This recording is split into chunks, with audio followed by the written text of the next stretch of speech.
And welcome to today's bike ride. And today I'm going to try something different. I'm going to head through this lovely apple orchard, which is where I normally walk home through.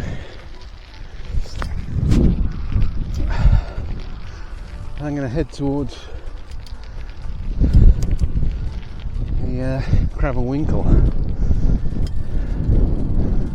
Crab and Winkle is an old railway line that's been pulled up, and now it's a cycle path all the way to Whitstable. I might not go all the way to Whitstable, depends what the weather does. But I'm going for a nice bike ride anyway. The weather's freezing. Predicted snow about 4 or 5 degrees. Feels like 1 degree in the wind. At least it's dry. So yeah, let's head off to the Crab and Winkle.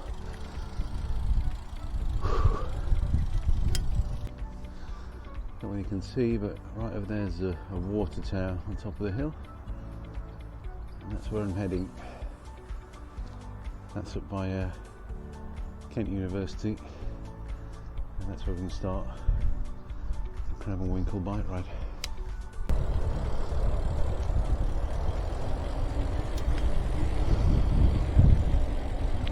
So this is really the start of the bike ride. I got through the worst bit of town, through Wincheap, and now we're at Ambrook Marshes. I'm going to follow the River Stour down to the right here,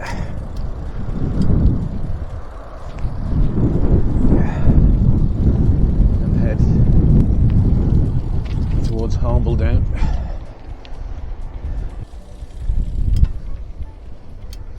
It's really cold today.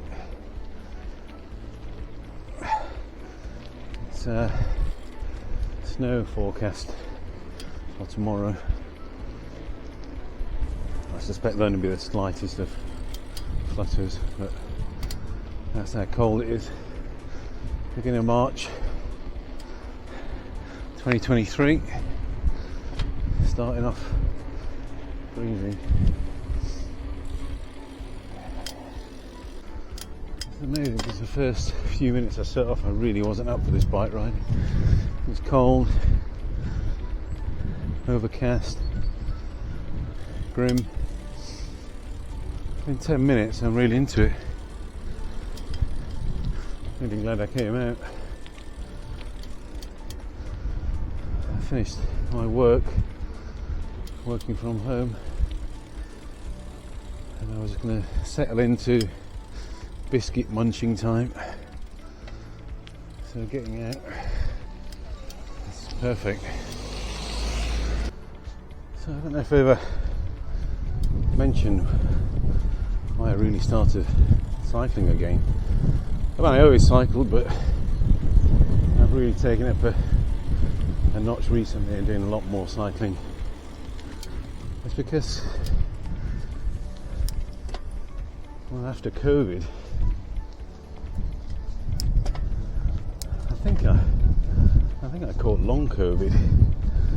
When I work in, basically I'm a lecturer, so I'm always in contact with students from all over the world, from China, India, and I think I probably have COVID many times. But I think just at the end of last year I had really bad heart palpitation issues, and so much so I took myself off to the hospital one day because I was going to die. But I seem to have recovered a lot since then. But looking at all the symptoms of long COVID, heart palpitations and dizziness, and generally just not feeling very well, I think that's probably what I had. I mean, they did all the tests on me, and checked my heart, and said it was still there. So yeah, I think it was long COVID, and this cycling's really helped.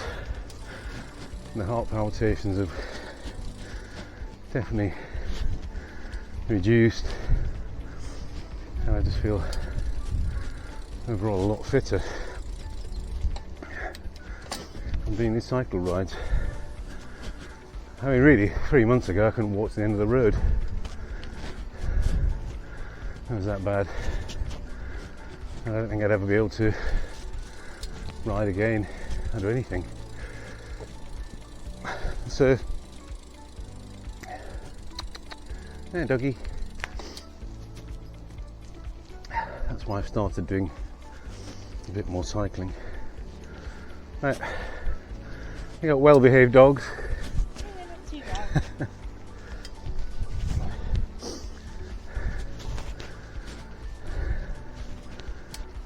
There could be something else, of course, but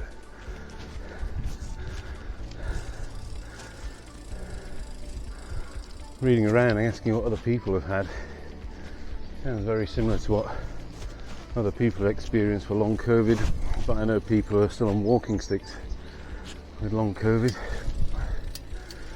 So that's what it's been. I mean, I didn't have any of the vaccines. It's probably could be one of the reasons as well, or one of the reasons that I haven't been so badly affected like some people. And I know people that have died of heart attacks in their late 40s, early 50s. And that's not normal. And if you ask around, you ask other people, they know people as well that have had heart attacks and died. It just seems a bit unusual. Anyway, let's hope I'm better. I feel a lot better, and cycling is definitely helping. So I made it to the water tower. It was way off in the distance at the beginning. Now I'm going to head towards the University of Kent and join the Crab and Winkle.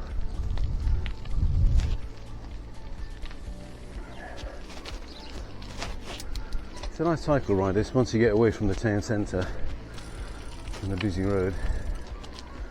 It's actually quite nice.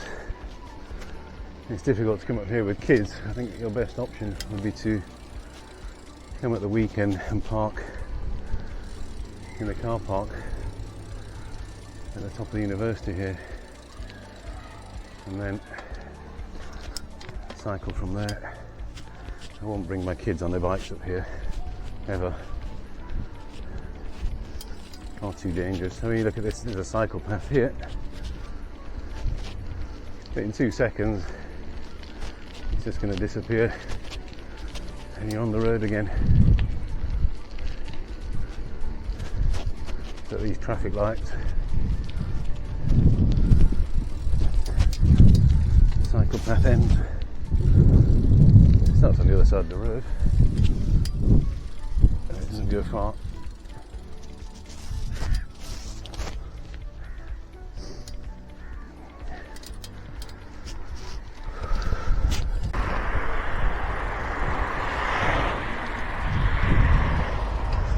So this for me is the start of the Crab and Winkle.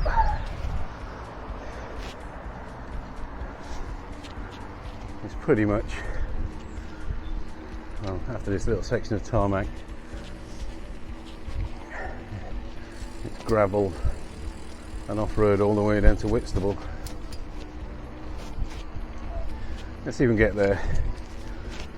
The weather's looking a bit ominous, looks like rain. I don't want to get soaked. And let's see if we'll make it all the way.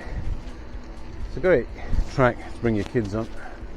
I used to bring my kids on here when they were little. As I say, don't bother bring them by road. Best just to bring them up in a car and park in a car park at the end of this path. It's too dangerous. I think the Crab and Winkle was the old railway line from Canterbury to Whitstable, and it was that car park there is basically Whitstable parking. I think it's free at the weekend. Could be wrong. The Oaks visitor pay and display Monday to Friday. It's free at the weekend. So you can park there and then get your kids on their bike from here, all off road. Yeah, so this was the old railway line from Canterbury to Whitstable, and it goes back a long time. It's Victorian era. I think it's one of the first railway lines ever, and it was ripped up, of course, I think because of the beaching plan. Could be wrong, but now to get to Whitstable is a bit of a convoluted path. There's no direct link from Canterbury to Whitstable, so bit of a ridiculous thing really, but makes for a nice cycle path for us.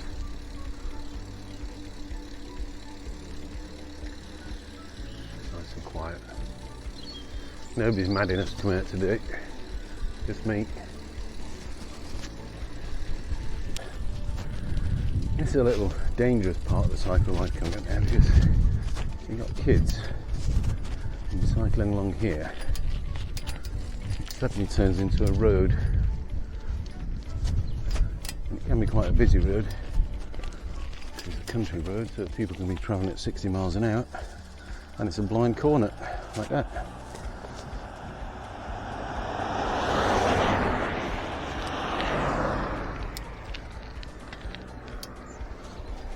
So that's the only really dangerous part of it, I think.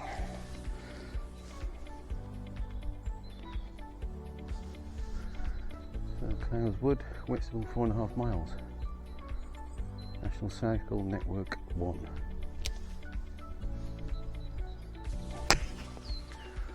Let's do it.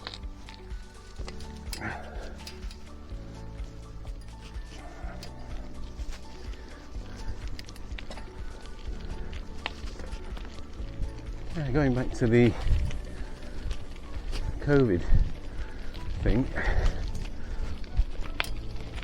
I really wasn't very well a few months ago, and I was hospitalised for a little bit. It kept me in overnight anyway. That's hospitalised, and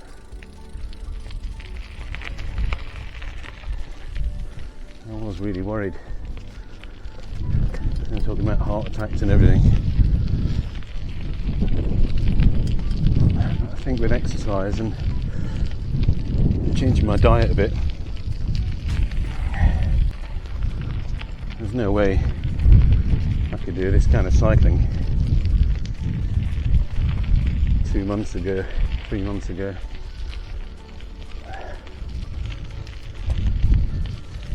All I could do was just lie in bed and watch other people cycling and doing nice things. So I told myself if I ever got better, I would start getting out on the bike and doing more things, because you never know when you can never do it again. So that's the big lesson. Use it or lose it. Oh, 1 or 2 big hills.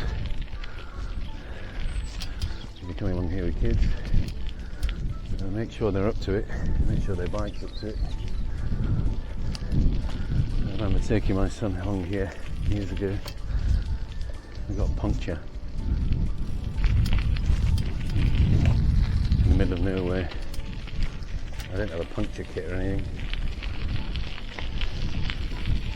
so we had to walk all the way home I think if I remember, I had to push him on his bike. What a moment. Yeah. You don't want to do that. Be prepared. Bring some kit with you. I always carry a puncture kit, tools, multi-tool, just in case. Now, and a pump. Don't forget the pump. I've got a slow puncture in my front tyre actually. I got in this morning. It was low. It's definitely a slow puncture. So you can tell it's a railway track. Look at the width of it here, and a bit of the embankment's still here on either side. I think it was uprooted years ago.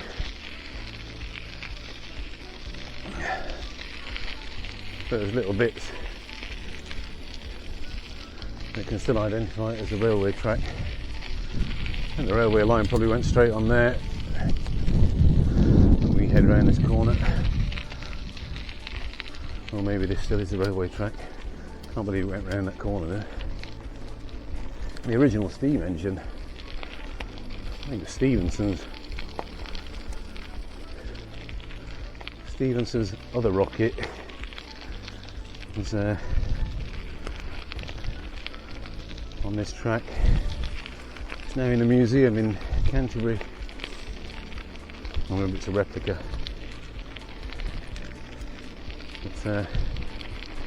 It goes back a long way, this railway line, because it's the old salt route from sea salter on Whitstable,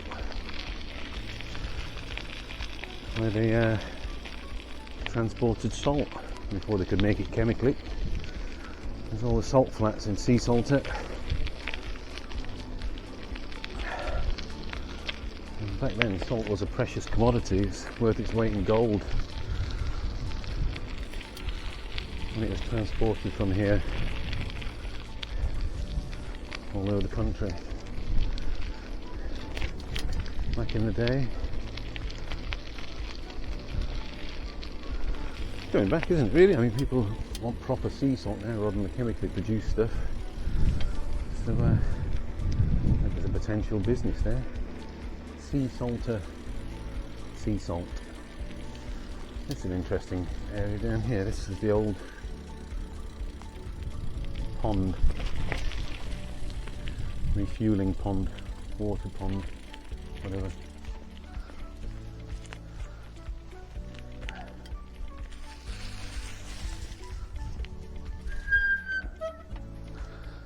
I think that was built, the pond was built to replace the steam engine with water.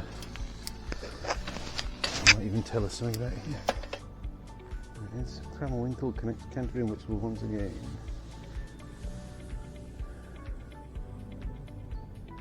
First regular passenger steam railway in the world in the Guinness Book of Records. George Stephenson and his son Robert engineered the line, and the original engine, the Invicta.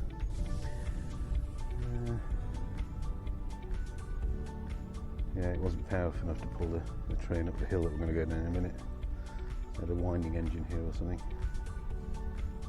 Yeah. First passenger railway in the world. Came along here.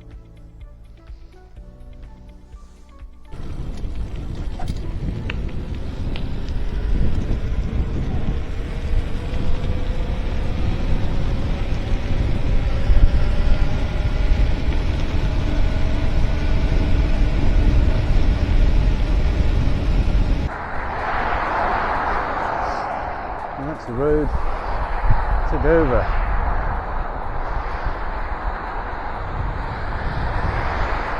Here too.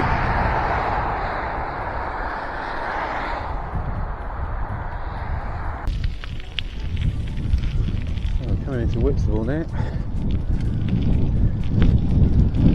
Heading through Canterbury Council cycle lane planning. Cycle lane comes to an end. and you're on the road. This is the bit I used to hate with the kids, because you want to take them to the seaside on their bikes.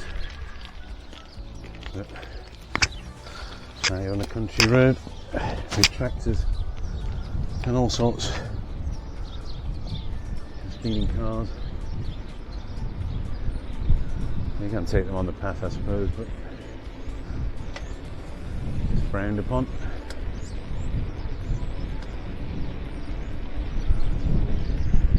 So we haven't improved this in the last 10 to 15 years. Still no cycle path. And so here we are, tiny minuscule bit of cycle path. And back onto the main cycle route into Whitstable.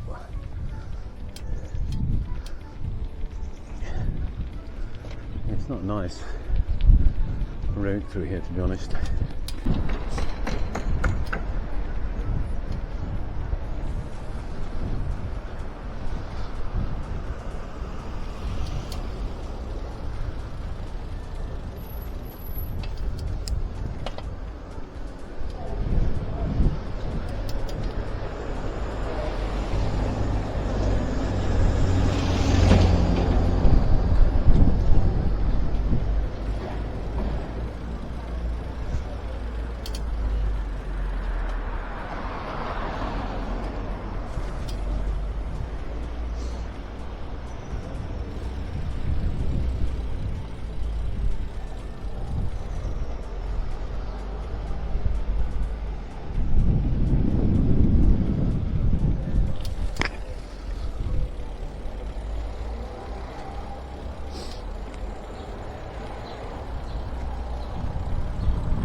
So it used to be quite a quaint little seaside town, but the London jet set moved in. I don't know, 20 odd years ago, and built monstrosities like that.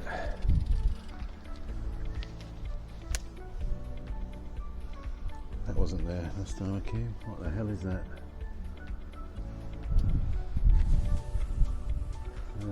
To my left, some more of that. It's just trashed the place, really.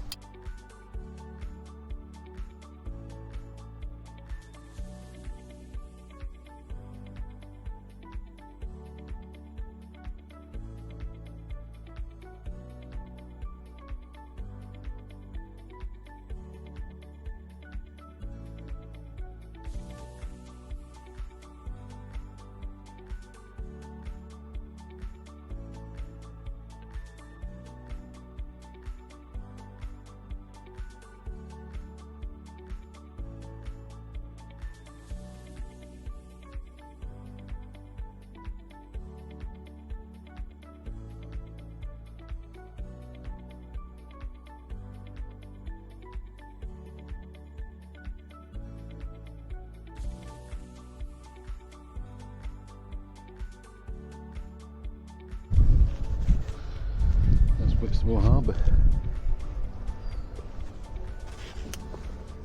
Have a lovely